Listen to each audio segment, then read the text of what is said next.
Hello mga kabady! Isang food trip na naman ang masasaksihan nyo dito sa Tondo. Tara, samahan nyo ako.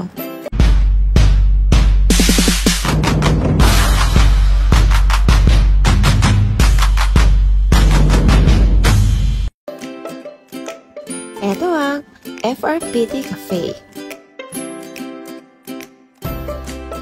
Ambience pa lang dito sa Frappati Cafe. Tignan nyo, parang ang sarap-sarap ng kumain. Ano kaya mga ino-offer nilang mga food dito? Tara, let's check! Wow! Sobrang dami pala nila dito mga drinks. I like it. Tapos, meron pa sila mga burger, fries, mga chicken wings. Tapos, ayun, meron pa silang mga Korean chicken.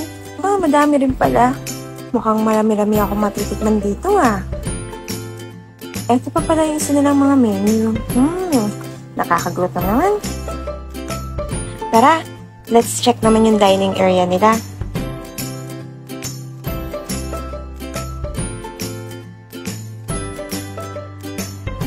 Wow, ang taray. Pinagbuksan pa ako ni Kuya. Wow, ang bongga ng kanilang dining area. Tingnan niyo mga lodi, Para lang kayong nasa kwarto. May kanya-kanya kayong private space. Diba? Tapos, ang ganda pa ng kulay. Talagang nakakaingganyang kumain.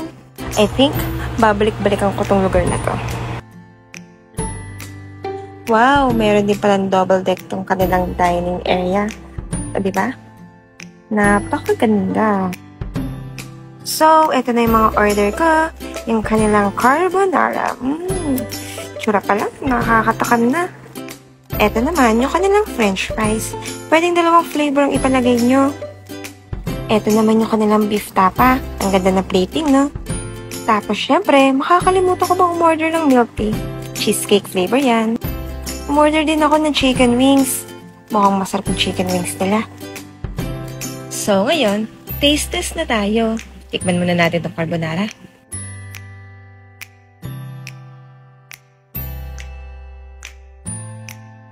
Hindi ko alam kung bakit ako nakasimangot dito.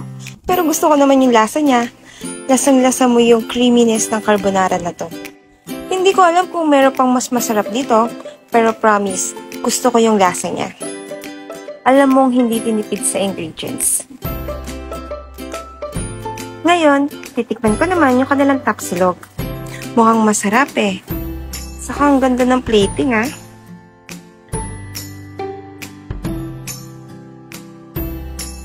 Aba, 100% sa akin yung kanilang tapsilog. Hindi siya katulad ng ibang tapan na sobrang tigas at sobrang dry. Ito, napaka-linamnam ng kanyang tapa at saka napakalambot. Kasing lasa din siya ng mga mamahaling restaurant. For me, Yung fries naman nila, okay naman din yung lasa. Pero for me, mas masarap pa rin sa potato corner or sa McDo. Kasi ito, medyo natitigasan ako Pero ayos lang naman.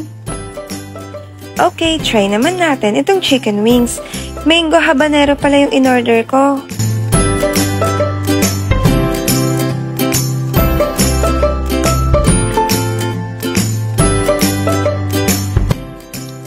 Malambot yung chicken nila, At saka malasa.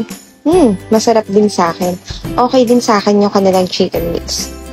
Hindi ko lang sure yung ibang flavor, pero itong mango habanero, 100% din. Sa totoo lang, may trauma na talaga ako kumain ng chicken wings. Kasi yung iba, ang tigas ng chicken. Tapos, meron din naman, hindi rin malasa yung flavor. Pero ito, o-order ulit ako ng chicken wings nila. Napakasarap. Ay, bet ko rin itong milk tea nila. Meron kasing cheese sa loob, hindi katulad ng iba, na cheese powder lang. Overall experience ko naman dito, talagang babalikan ko itong lugar na to. Hindi lang yung place, pati syempre yung pagkain na napakasarap. Hindi ko rin papalampasin na makita yung second floor nito. Tara, samahan niyo ako. Parang nasa rooftop ka na rin pala dito kasi ito, open siya. Kaso yun nga lang, walang aircon. Pero yan makikita niyo yung nasa labas. O siya, punta na kayo.